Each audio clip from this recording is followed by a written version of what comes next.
अस्सलाम वालेकुम जी मैं इस वक्त हूँ क्रम्बर लेक के ट्रैक पे। नीचे दरिया में जो है ना पानी बहुत आया था, उसकी वजह से वहाँ पे नहीं लेके जा सके, वहाँ से आगे बाइक नहीं जा सकती थी। तो ये बाइक देखें जी किन रास्तों पर मैं लेके आ रहा हूँ। और बड़ा ही अजीबोगरीब सा ट्रैक है, बड़ा मुश्किल ट्रैक है, लेकिन taken one and only of road track के लिए बेस्ट गाड़ी है और इसने बेहतरीन मेरा साथ दिया जी। ये एक छोटी सी झील है जी ऊपर, ये देखें जी। और ये आप ट्रैक देख सकते हैं, ये बिल्कुल ट्रैक नहीं बल्कि पैदल रास्ता है जहाँ से मैं बाइक लेके आ रहा हूँ। और ये देखें जी,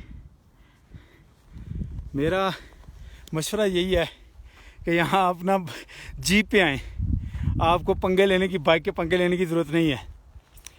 और अंडर पावर गाड़ी यहाँ ना आए, अंडर पावर बाइक जो है वो आपको बहुत ज़्यादा तंग करेगी यहाँ पे। और आपने हर चीज़ का सामान, एक्स्ट्रा सामान आपने साथ में रख के लाना है।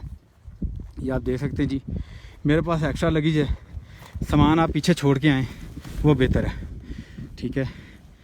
बहुत ये देखें किस तरह मैंने बांधा हुआ है, बाइक की हालत आप देख सकते हैं।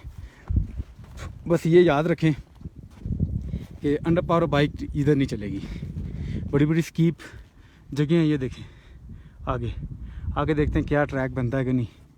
मुकामी कह रहे थे कि जी थोड़ा सही है, लेकिन थोड़ा सा भी मुझे 5 घंटे मेरा ले गया है, अभी 1 किलोमीटर नहीं मुझसे हुआ। ठीक है जी, इजाज़त दें, क्रम्बर पे आपको इंशाल्लाह लेके चलते हैं। अल्लाह हाफिज़।